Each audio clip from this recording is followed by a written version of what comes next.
Queridos amigos e amigas, estamos de volta em mais um estudo da obra Entre a Terra e o Céu.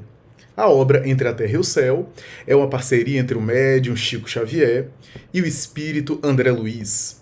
No dia de hoje, iremos estudar mais um capítulo desta obra maravilhosa. O capítulo que iremos estudar no dia de hoje é o capítulo de número 31, intitulado pelo autor espiritual com o nome de Nova Luta.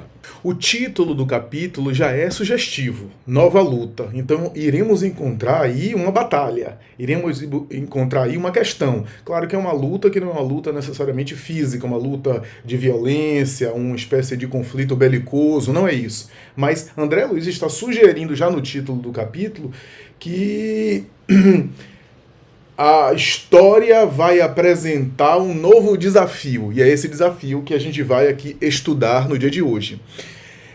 O menino Júlio, o pequeno Júlio, o Júlio de anterior reencarnação, cujo processo reencarnatório a gente tem estudado nos últimos capítulos, e que experimentou muitas dificuldades, algumas dificuldades que demandaram preocupação dos benfeitores espirituais, reencarnou. A gente viu isso nos capítulos mais recentes, que a reencarnação dele foi concluída e ele mergulhou na carne e já se tornou, portanto, filho de Zumira, sob os auspícios, o patrocínio, a benfeitoria da própria Odila, que é a primeira esposa de Amaro.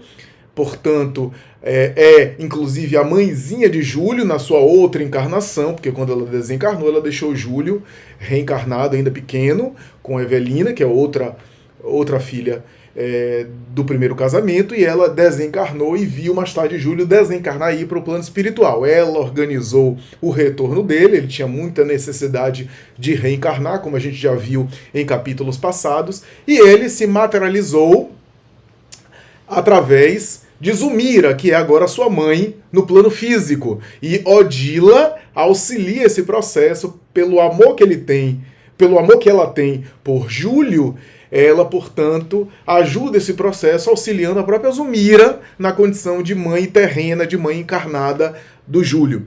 Bom, o pequeno Júlio já reencarnou, já é um bebê, e esse capítulo começa descrevendo isso, que Júlio é um bebê, é um pequeno, ainda menor de 1 ano de idade, tanto é que o André Luiz cita que às vésperas de 1 ano ele começa a balbuciar as primeiras palavras, ele começa a exprimir os primeiros monossílabos, né? Ele começa a verbalizar os primeiros monossílabos, mas logo no início do capítulo nós iremos já notar André Luiz descrevendo, a gente vai já perceber através da descrição de André Luiz, que aquelas problemáticas do antigo suicídio do Júlio se manifestam agora no pequeno, na condição de ali deficiências na garganta, na região da garganta, né? E que compromete um pouco o funcionamento da laringe e da faringe, não obstante não impedir a verbalização dos primeiros monossílabos dele na articulação da palavra, da linguagem falada, conforme o próprio André Luiz descreve mais tarde nesse mesmo capítulo. No início do capítulo, portanto, André Luiz cita e descreve aquilo que ele chama de doloroso estigma na garganta, que é uma espécie de extensa ferida na glote, portanto, consequência, né? Desdobramento, reflexo do antigo suicídio do Júlio, né? E descreve, inclusive, que ele demandava muitos cuidados, muitas preocupações, tinha um organismo frágil, talvez por conta dessa limitação, a dificuldade de nutrição, André Luiz chama a atenção isso, a dificuldade de nutrição e deglutição se caracterizava, ele era mirrado, enfermiço, e como era comum nessa época, e André Luiz chama atenção, que farinhas suculentas eram adicionadas ao leite materno, ou seja, eram agregadas na alimentação do bebê, concorrendo com o leite materno, para fortalecer o pequeno, que ainda assim não se fortalecia totalmente. E apesar dos cuidados que ele demandava, apesar de todas as demandas que ele exigia, ele era uma alegria no lar. Alegria não apenas para sua irmã mais velha, como também para o casal Amaro e Zulmira. Zulmira que ali dedicava-se à maternidade agora de uma maneira que exigia dela muita abnegação, muita dedicação, né? Talvez, inclusive, aqui especulo eu, já reparando, já regularizando-se, já de alguma forma resgatando a negligência dela enquanto madrasta, agora tendo filho que desde o berço, muito enfermo, necessitava da sua dedicação, da sua abnegação, da sua atenção, de noites ali em vigília, para que o menino não viesse a se complicar ainda mais em termos de saúde física. Né? O que exigia dela uma dedicação maior e, por conta disso, a reparação dos males ou da negligência que ela foi autora em passado recente, nesta encarnação mesmo. Bom, mas André Luiz chama atenção para um inverno que toma conta no Rio de Janeiro, um inverno bastante contundente, bastante rigoroso, e vasto surto de gripe ameaçou, né? Ou seja, uma espécie de surto gripal. Eu não vou chamar aqui de epidemia, muito menos ainda pandemia, que é uma expressão agora muito conhecida, porque não tem caráter internacional, era um caráter ali local do Rio de Janeiro, mas talvez quase uma epidemia, um surto de influenza, né, de gripe, e que acometia as pessoas. É interessante porque, assim, tecnicamente, o inverno não causa gripe. O que causa gripe é vírus, né? Mas é óbvio que no período, e André Luiz não está sendo errado aqui, ele não está cometendo esse erro, no período de inverno, onde os ventos sopram, os vírus são soprados pelo vento. Né? E a mudança de clima repercute, às vezes, nos organismos. Isso acontece. Facilitando, portanto, a invasão de vírus, de bacilos e micro-organismos, bactérias e assim por diante.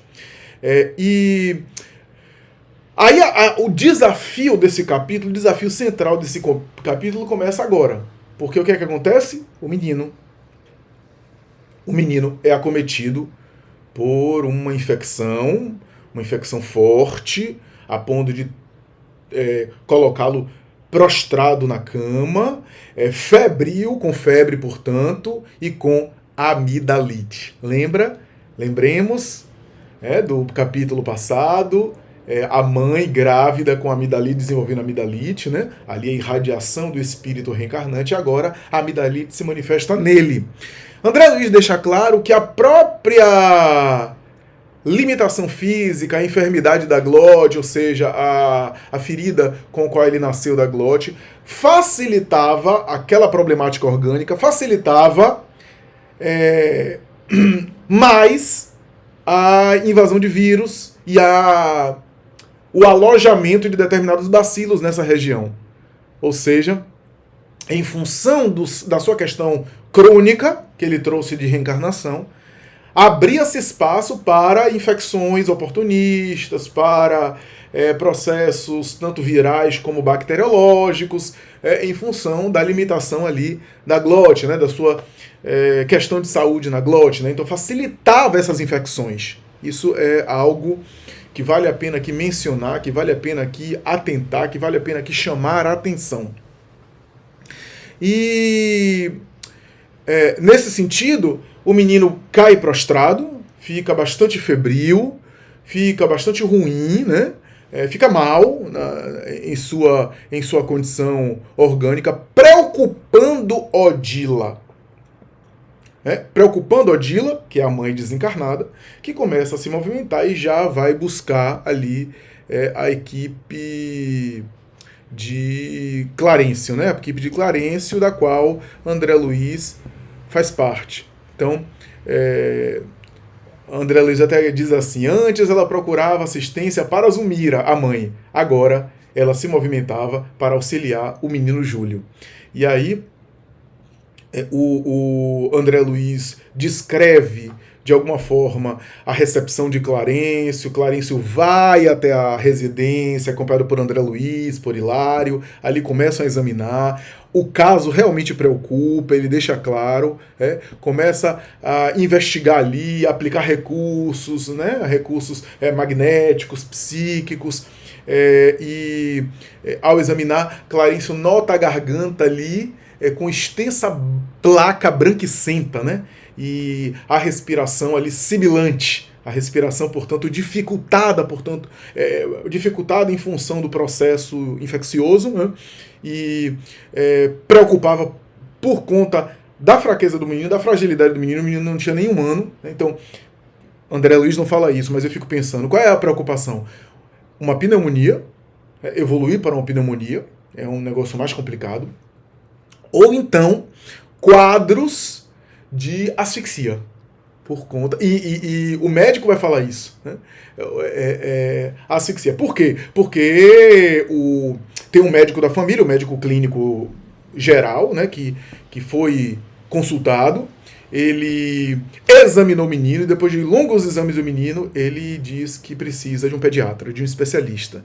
E pede licença e chama o colega especialista em criança. O colega vem e aí o colega examina bastante, né, e diz que a hipótese diagnóstica mais provável é uma hipótese de uma difteria, né, de uma infecção bastante contundente na garganta. Ele até cita um termo que é um termo antigo, Krupp, né, um termo antigo para essa obstrução aguda da laringe, né, causada por infecção, ou alergia, ou algum corpo estranho, ou mesmo um tumor, e que provoca tosse, rouquidão. Mas o risco é de asfixia. O risco ali é de asfixia, né? Então, Krupp ou garrotilho. Garrotilho também era um nome no passado para essa expressão, né, Krupp, que é essa obstrução aqui, e o risco, a demanda mais assim aguda, né? Porque a pneumonia é uma preocupação que pode evoluir para a pneumonia, claro. Mas a preocupação mais imediata, ou seja, a coisa mais rápida e que deve agir rápido para evitar, é justamente um processo de asfixia do menino, e o menino morrer asfixiado. Então, essa era a preocupação. Chamou o pediatra examinou e, com certa pressa, o pediatra disse: olha, eu vou levar, vou precisar de exames laboratoriais, portanto, vou requerer exames laboratoriais e vou levar esses exames, vou providenciar esses exames laboratoriais. A hipótese maior é dessa infecção e dessa obstrução da garganta. A difteria é clara, e o próprio Clarencio diz: a difteria é clara, né? Então, uma infecção grave na garganta. E confirmado o diagnóstico, eu vou providenciar assistência a ele, inclusive com um enfermeiro meu de minha confiança, que trabalha no hospital onde eu trabalho. E a partir daí, então, ele se dirige ao hospital, e quando ele se dirige ao hospital, Clarencio, benfeitor espiritual, não é brincadeira, né? Clarencio olha para André Luiz e para Hilário e pede para eles acompanharem, né? Não só para aprender, né, para entender ali, para colaborar também em outra frente, já que Clarencio estava na casa do Amário e da Zumira, auxiliando, mas também para André Luiz conhecer a trama dos destinos. E quando ele chega no hospital, acompanhado do pediatra, acompanhando os procedimentos que ele faz, né, as coisas, o trabalho que ele realiza, ele nota quem é o enfermeiro de confiança desse pediatra. Trata-se de Mário Silva. Lembra de Mário Silva? Mário Silva, que é um personagem que está envolvido nessa trama, que tem um verdadeiro ódio de Zumira, de Amaro. Ele foi noivo de Zumira na juventude. Zumira trocou ele por Amaro. E ele tem vínculos com os dois de outras encarnações. Ele foi Esteves. Então, isso é super interessante, né? Essa trama toda. Lembre-se, né? Ele foi Esteves, teve ali a situação com Júlio, com Armando, né, que era o Amaro do passado. Antes disso, ele teve a trama dele com Leonardo Pires, né, e Lola Ibarruri, né, que ele meio que se envolveu, e embora Leonardo Pires tivesse um afeto por Lola, mas Era, na verdade, também muita paixão ali, paixão precisando ser sublimada. Esteves se envolve com Lola, se interessa por Lola também. Lola, algo fútil, né, que acaba provocando o desejo e o interesse de vários ao mesmo tempo. O que é que acontece? A gente já viu essa trama, eu só estou recordando Leonardo Pires, que é um dos personagens que aparece logo lá no início, acaba envenenando Esteves e assassinando Esteves de uma forma dolorosa, né? Para tirar Esteves do caminho dele, né? E consegue tirar para ficar com Lola. Depois a vida dele com Lola não deu certo, era um vínculo mais de paixões. Ele acabou também, por conta da culpa de Esteves, que morreu na sua frente, ele servindo um vinho envenenado. Enfermeiro que era Esteves, e reencarna como Mário Silva Esteves, e no período da Guerra do Paraguai. Lola mais tarde morre também de angústia, praguejando Leonardo Pires, etc. E a gente sabe mais tarde que Lola reencarna na personagem de Antonina, que também já foi examinada em capítulos precedentes, em capítulos anteriores. Antonina, que é uma senhora sofrida, relativamente sofrida, uma jovem senhora com 3 meninos pequenos, cujo marido é um irresponsável, um negligente, que dá a paixões, que vive ausente fora de casa, às paixões, aos vícios de toda sorte, e deixa ela sozinha cuidando. O resgate dela, mulher leviana no passado, que saiu por aí em uma vida de paixões e de excessos, sem compromisso, inclusive com filhos e com família, destruindo inclusive sentimentos, volta agora na condição de uma mulher que é mãe dedicada, que não tem uma alegria de um casamento, não tem alegria de um laço afetivo, e que mãe solteira cuida dos filhos ali, dedicando-se ao lar, resgatando, portanto, o passado. E Leonardo Pires, que estava na atmosfera espiritual ali dela, da casa, tinha certa simpatia por ela, porque Antonina é neta dele. Lola Ibárruri morre e nasce como neta dele. Ele morre, desencarna, e tem um apreço pela neta sem se dar conta que a neta é a antiga Lola Ibárruri, a quem ele fez mal, com quem eles tiveram um vínculo de paixões, etc., e Esteves, que acabou sendo assassinado por ele, graças à consciência de culpa dele, mas Esteves reencarna como Mário Silva, etc. Mário Silva está ali no hospital. Então, voltando à questão, Mário Silva tem muitas mágoas, etc., mas também é um enfermeiro dedicado, está ali no hospital, se dedicando ao seu trabalho. O pediatra chega, cumprimenta ele, e André Luiz percebe que se tratava de Mário Silva. E, para a surpresa de André Luiz, quem é que estava no hospital sendo atendido por Mário Silva? Antonina. Antonina estava com a filha pequena, eu acho que é a caçula, se não me engano, é Lisbela, né? Eu acho que é Lisbela, Lisbelta, alguma coisa, não estou lembrado agora do nome dela, mas enfim, é a filha caçula Lisbela, que estava com alguns problemas, e talvez, inclusive, problemas semelhantes em relação à questão do surto de gripe, né? Que estava acometendo ali a região, e ele então diagnosticou o médico tinha diagnosticado, pronto, ele me lembrei, o médico tinha diagnosticado Lisbela com pneumonia, ele estava inclusive aplicando penicilina, o Mário Silva, o enfermeiro, e ali estava, portanto, né, atendendo, e inclusive se prontificou a dar os esclarecimentos necessários e acompanhar a Antonina e a filha para casa, para poder orientá-la como cuidar dela dentro de casa, uma filha com pneumonia, e como aplicar a penicilina periodicamente em casa. Então ele se prontificou a isso, fez essa gentileza. O médico pediatra chamou ele para pedir ajuda a ele no caso de Zumira. Zumira, o pequeno Júlio, estão lá, precisando de ajuda. O médico diz, eu preciso de sua presença. Ele diz, eu tenho esse atendimento. Então, o médico disse, não, tudo bem, você pode ir, mas até 22 horas eu preciso de você. Ele, então, concordou, aqueceu, foi, então, para a casa de Antonina. André Luiz acompanha Mário Silva e Antonina até a casa, né, e vão acompanhar ali. Antes disso, olha só,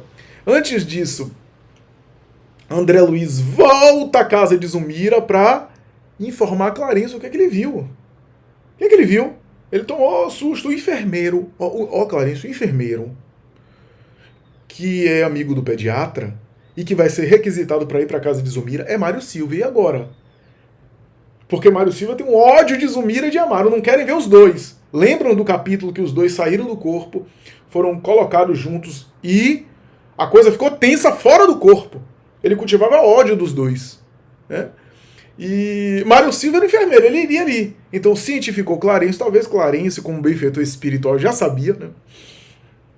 E pediu, ó, acompanhe Mário Silva até a casa de Antonina e acompanhe lá o que é que vai acontecer na casa de Antonina com Mário Silva, com Antonina, os filhos, etc. A ajuda dele, até para vocês aprenderem, etc. E me trazerem informação. E aí adiciona o seguinte comentário. Olha o que Clarencio diz.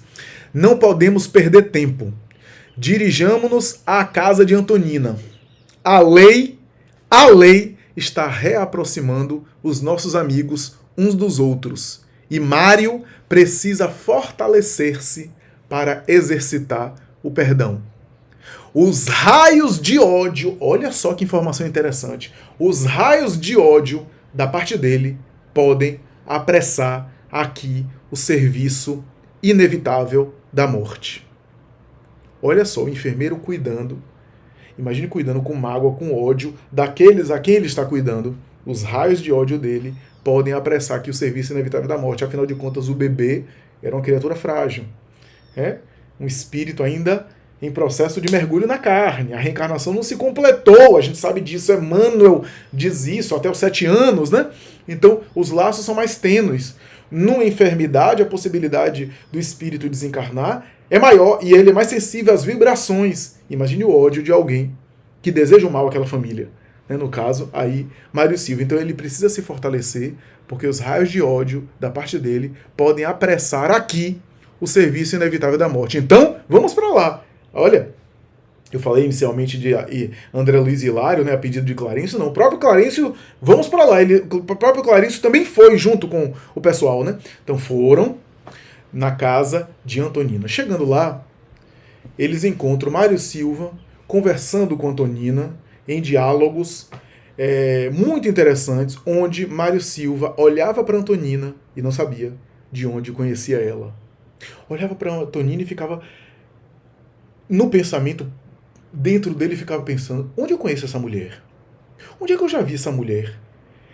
E tentava puxar da memória aonde foi que ele viu essa senhora. Onde foi? Se ele já atendeu no hospital em algum momento, se na faculdade, no período de faculdade, se ele por ali já passou por aquela rua, se em algum momento ele já esteve, já dialogou com essa mulher. A sensação que ele tinha é que ele já conhecia aquela senhora.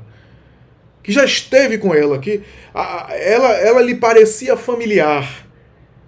Lhe parecia familiar, ela ouvia, até o tom de voz parecia familiar. Olha a reencarnação. O cérebro não lembra, porque o cérebro só lembra e só resgata da memória aquilo que os neurônios armazenaram. O cérebro não tem esse registro. É o espírito que lembra. O espírito que sabe, por causa da memória do passado. Mas o cérebro não tem esse registro.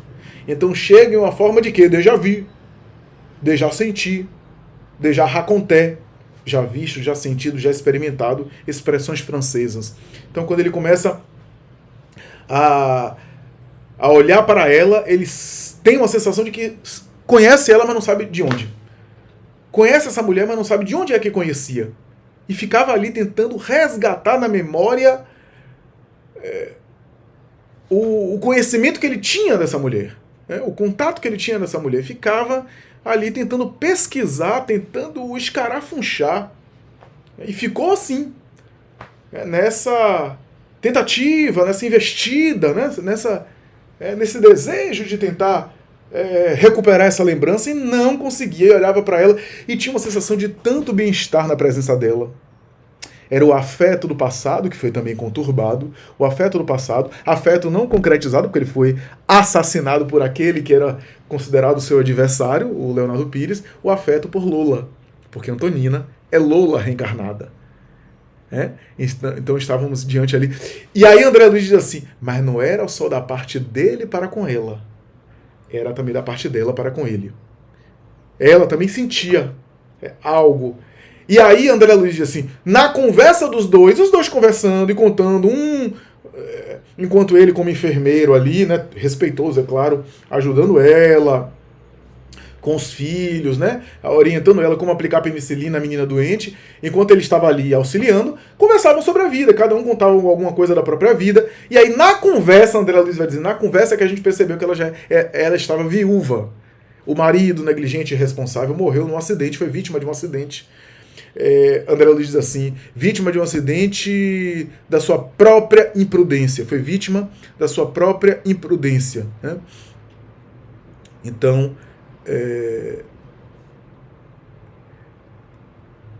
eu acho que foi um acidente, pode ter sido um acidente de carro, um acidente de automóvel, enfim, um acidente, ele coloca assim, um acidente, né, vítima da própria imprudência, alguma coisa assim. Então, eles começam a conversar, trocam impressões, né, dialogam ali sobre a ocorrência, né, sobre a ocorrência da menina, até que dá o horário do evangelho no lar da família. Isso, inclusive, é um exemplo para nós, que às vezes estamos com visitas, às vezes estamos com pessoas em casa e facilmente a gente abre mão do evangelho no lar, joga para cima o evangelho no lar, em função de uma visita, em função de alguma distração, alguma coisa, quando o evangelho no lar não demanda muita coisa. Claro que há situações excepcionais, claro que há casos eventuais, excepcionais, onde a realização do evangelho do lar se torna incompatível por conta de imprevistos, por conta de alguma situação fora do organizado, do contexto, do programado. Agora, claro, se toda semana a gente desorganiza a programação do evangelho no lar, alguma coisa está errada. E em alguns casos se trata de interferência espiritual negativa para perturbar a prática do evangelho no lar. Claro, aceita essa interferência por indisciplina nossa, porque a gente não se programa. Eu li recentemente um comentário muito interessante dizendo o seguinte, que quando você organiza a sua agenda e coloca os compromissos na agenda, portanto, quando você coloca aqueles compromissos, você fecha aquele horário. Tem um amigo meu, por exemplo, que ele coloca na agenda, a agenda hoje do celular, né, até o horário que ele vai ficar com a família. Até o horário que ele vai estar ali só com a família. Mas com a família botar na agenda? Sim, por que não?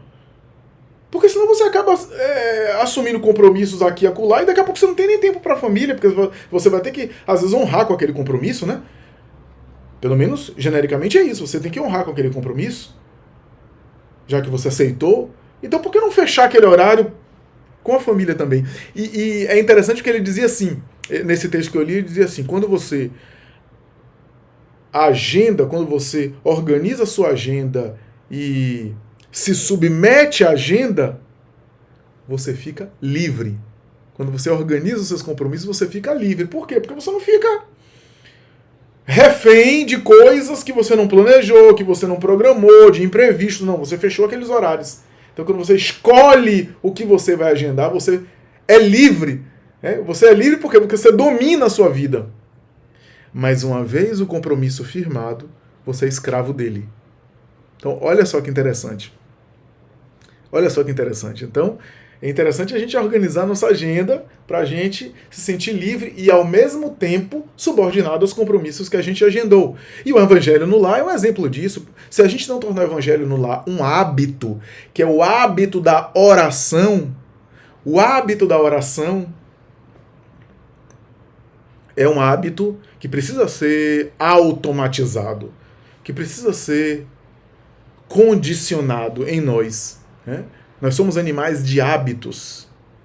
E quem não vive de bons, vive de maus hábitos, porque ninguém vive sem hábitos, afirma, aliás, o espírito Joana de Ângeles. Então, deu o horário do Evangelho no Lar, a gente sabe que Antonina é uma mulher religiosa, dedicada ao Evangelho, à evangelização dos filhos, ela é uma mulher sozinha, é uma mãe sozinha, uma mãe solo, né, como se diz, uma mãe solteira, uma mãe solo, solteira não, né, agora é solteira porque é viúva, mas antes era uma mãe sozinha porque o marido era um pai ausente. Então, nesse sentido, ela cuidava ali dos meninos e era responsável, inclusive, pela instrução espiritual religiosa. Mãe sensata que era, não negligenciava também a orientação espiritual religiosa em relação à sua filha. Então ali, ela também fazia evangelho no lar e educava espiritualmente os seus filhos, né? Orientava, esclarecia. Ela senta com os meninos para fazer evangelho. Mário Silva, como enfermeiro, está ali. Ela então convida ele, ó, você teria bondade de participar com a gente? Teria bondade de participar conosco no nosso culto do Evangelho no Lar? Mário Silva está se sentindo tão bem, está com a sensação de tanta paz ali no contato com ela, com aquela família, que ele aceita. Ele sente, e André Luiz diz que ele está sob o impacto de emoções profundas, né? Ali ele senta e aí os filhos brincam, né? Depois da oração inicial de alguém, os filhos brincam dizendo quem é que vai abrir o texto de hoje. Todos olham para o visitante. É comum no Evangelho no Lar a gente fazer isso, né? Tem uma visita nova, abra você. E aí ele abriu, caiu num versículo do capítulo 25 do Evangelho de Mateus, se não me falha a memória, o versículo 5 do capítulo 25 do Evangelho de Mateus. É isso mesmo, estou vendo aqui. Capítulo 25, versículo 25, aliás, do capítulo 5. Capítulo 5 é o Sermão do Monte, né? Então, capítulo 5, versículo 25. Concilia-te depressa com teu adversário, enquanto te encontras a caminho com ele, para que não aconteça que o adversário te entregue ao juiz, e o juiz te entregue ao oficial, para que sejas encerrado na prisão. Parêntese. Quando o Mário Silva, o enfermeiro, trêmulo, o André Luiz diz que ele está trêmulo, abre o texto, acreditando estar abrindo de conta própria, de iniciativa solitária dele, sozinha dele, o texto, ele não sabia que Clarencio estava intuindo ele para abrir determinada página, direcionando o psiquismo dele para abrir determinada página, influenciando ele para que caísse num texto dessa natureza. Para que Clarencio está preparando a reflexão dele através do texto e da reflexão das pessoas que vão fazer evangelho ali. Olha a importância do evangelho no lar, né? A gente viu o evangelho no lar no início do livro, ela fazendo evangelho no lar e as vibrações beneficiando Leonardo Pires, que estava ali na atmosfera, sofrido na atmosfera espiritual da casa dela. Agora, o evangelho no lar vai auxiliar Mário Silva a refletir. Reconcilia-te o mais depressa possível com teu adversário, enquanto estás a caminho com ele, para que não aconteça que o adversário te entregue ao juiz, e o juiz te entregue ao oficial, para que sejas encerrado na prisão. Olha só, que reflexão. O que é que Clarencio quer com isso? Quer preparar psiquicamente Mário Silva para o perdão que ele deve dar a Amaro e a Zulmira. Porque, lembremos, ele é o enfermeiro do pediatra. O pediatra vai chamar ele para ajudar aonde? Na casa de Zulmira. Ele vai ser chamado. Olha só que coisa interessante. Como nós precisamos do evangelho no lar. Como nós necessitamos de oração. Porque nós não sabemos o momento em que a gente vai passar por um testemunho.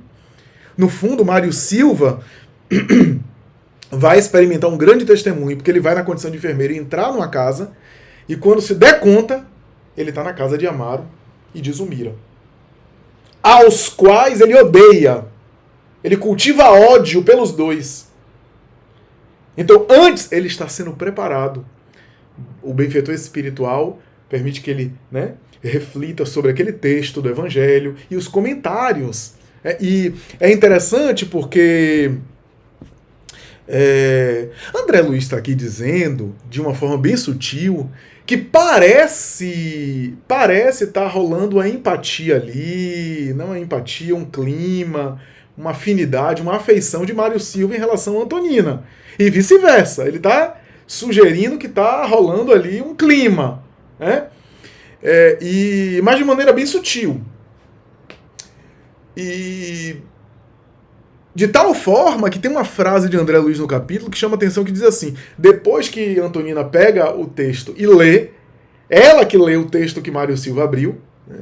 Ela lê o texto, e depois disso, ela, diferentemente naquela noite, estava mais retraída. talvez com a presença dele, estava mais tímida, estava mais retraída, pediu aos filhos para fazer a interpretação dos textos. E cada menino, né? O menino Haroldo fez um comentário sobre a escola dele, ilustrando com perdão. Henrique também fez um comentário, falou sobre a coisa de viver em harmonia com todos através do perdão. E o perdão permite essa harmonia. E aí, em determinado momento, André Luiz diz assim que a conversa foi caindo numa monotonia, foi morrendo. A conversa foi morrendo, quando então o benfeitor espiritual se acercou de Antonina, influenciou ela, e ela precisava começar a comentar. A benefício de Mário Silva, que estava refletindo sobre aquelas coisas ali, estava refletindo sobre as lições, mas eram comentários mais simples das crianças, né? Mário Silva precisava ouvir reflexões mais profundas que tocassem nele a respeito do perdão. Então, Antonina é influenciada por Clarencio, que começa inicialmente a fazer uma pergunta retórica para um dos filhos. O filho então responde, dizendo a respeito do perdão, a respeito de não conservar inimigo nenhum, né, que o inimigo que a gente conserva é uma ferida aberta, perigosa, é uma ferida aberta que pode causar problema. E aí, a partir daí, ela começa a fazer um comentário inspirado. Eu recomendo quem está lendo a obra que leia o comentário dela, um comentário sobre o perdão, um comentário inspirado sobre o perdão, a respeito das mágoas, do perdão, a respeito da necessidade de a gente viver em paz através do perdão, né? Que há situações muito difíceis, né? E depois que ele acaba, o próprio Mário Silva está meio angustiado, refletindo sobre aquela coisa, refletindo sobre o rancor, sobre o coração doente que ela cita no discurso, né? Que é alguém que guarda rancor. Ele está um pouco incomodado com aquilo, e Antonina percebe. Percebe de tal forma que diz para ele, não, o senhor nunca deve ter inimigos, um enfermeiro tão dedicado assim, sem dúvida é irmão de todo mundo e não tem inimigos. E ele tenta desconversar, lembra de Zumira e de Amaro, e começa a dizer para si mesmo, não, eu odeio eles e não tem como eu perdoá-los. Em determinado momento, ele então olha para Antonina e diz, a senhora acha que a gente deve procurar se reconciliar com qualquer tipo de adversário, com qualquer tipo de inimigo? E ela diz que sim. E ele diz, e quando os inimigos nos causam mal só de eles se aproximarem da gente? E aí Antonina percebe que se tratava de uma questão pessoal. Então ela é inspiradíssima, começa a fazer um comentário sobre o assunto, dando a resposta para ele, né? Que há situações muito difíceis, situações inclusive que é difícil a convivência, mas a oração, o esforço de ser melhor, o esforço de agir de conformidade com a lei de Deus, nos dá a paz no coração, a ponto de a gente enfrentar a situação e perdoar. E conseguir perdoar.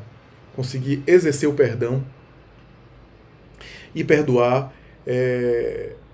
completamente as pessoas, a pessoa em questão e assim por diante. E assim ela comenta, ele fica de alguma forma deslumbrado, ele fica de alguma forma inebriado com aquele comentário e ao mesmo tempo incomodado, né? E ouve ela dizendo, né, que todos nós temos necessidade de tolerância uns para com os outros, né? E o perdão faz bem para aquele que perdoa, né? Traz paz para aquele que perdoa e não para o perdoado. O perdoado permanece com a dívida que precisará resgatar, mas o perdão é bom para aquele que perdoa. E assim é que ela faz comentários muito importantes sobre o perdão. Repito, vale a pena ler na íntegra os comentários dela. E depois, para quebrar um pouco aquele incômodo, ela fala para ele, olha, o enfermeiro é alguém que é missionário do amor, alguém que está o tempo todo agindo na compaixão, né, que está o tempo todo penetrando na natureza humana, né, ela chega a falar isso, e as mãos que curam não podem odiar, né? Olha só a reflexão, né? Ele fica ali, o evangelho acaba, é servido um café, um bolo, eles comem um bolo, tal, ele se sente muito bem com a Antonina, depois, respeitosamente, se despede. A Antonina diz que ainda voltará para ver como é que está a Lisbela, né, a pequena, para ver como é que ela está, palestra com os meninos, né, os meninos que gostam de futebol, Haroldo Henrique, etc. E todos gostaram da presença dele, né, e gostaram da notícia de que ele vai voltar para visitar, para ver como as coisas estão. E é assim que o capítulo acaba. Mário Silva, com um sentimento novo, com uma sensação de bem-estar daquele contato, com uma sensação afetiva boa, cheio de esperança, não sabendo ele, no entanto, o encontro que ele vai ter logo mais em relação ao seu destino. Né? E é assim que o capítulo acaba, portanto, o mundo espiritual preparando ele para um desafio. Vale a pena a gente pensar sobre esse capítulo a respeito da nossa vida. Vale a pena a gente pensar que, em muitas ocasiões, nós somos preparados espiritualmente com o bem-estar, com o tratamento espiritual, com o passe, com a palestra, para um desafio, para um testemunho. Há muita gente que, de maneira ignorante, diz assim: foi só entrar no espiritismo, as coisas começaram a dar errado na vida dele, começaram a experimentar mal-estar, começou a experimentar problemas. Primeiro, quem é que não tem problema nessa vida? Seja espírita, seja não espírita, seja religioso, seja ateu, todo mundo na Terra tem problemas, para começo de conversa. Depois, às vezes, a misericórdia de Deus é tão grande que nós tínhamos dívidas, iríamos passar pelo desafio, pelo testemunho, inevitavelmente, e a bondade divina permitiu que a gente passasse pelo desafio só depois de a gente ter um suporte, de a gente ter força. Então a gente passou pela experiência ruim, não é por causa da religião que a gente abraçou. Não, a gente ia passar de qualquer jeito. Mas a divina providência permitiu que a gente primeiro encontrasse um suporte espiritual, uma força espiritual, alguma coisa que nos desse força, uma orientação, um preparo espiritual para a gente poder passar melhor, para a gente poder reagir melhor, para a gente poder ter condição de administrar. E se não administrar, é uma questão do nosso livre-arbítrio, mas a gente tem condição de administrar. Então muitas vezes a gente é preparado espiritualmente para desafios.